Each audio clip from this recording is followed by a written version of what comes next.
किसान भाइयों, जैसा कि आप जानते हैं विश्व बाजार में कई दिनों से लगातार डीएपी की कीमतों में तेज़ी दर्ज की गई है।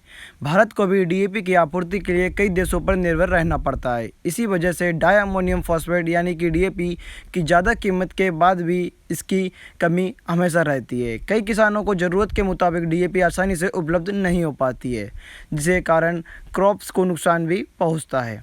इन परिस्थितियों को देखते हुए रायपुर के इंदिरा गांधी कृषि विश्वविद्यालय द्वारा खरीफ और रबी सीजन 2022-23 में वैकल्पिक उर्वरकों का उपयोग करने की सलाह दी जा रही है, ताकि किसान डीएपी पर अधिक निर्भर ना रहें।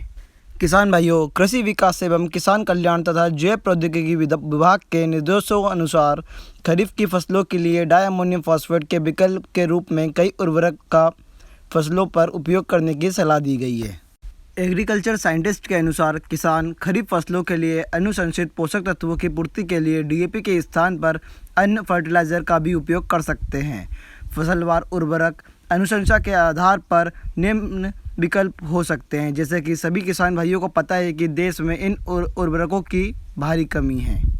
किसान भाइयों, अब मैं आपको बताऊंगा कि सोयाबीन की फसल में आप इन फर्टिलाइज़र का इस्तेमाल करके अच्छा उत्पादन भी पा सकते हैं और डीएपी की ज़रूरत भी नहीं पड़ेगी आपको।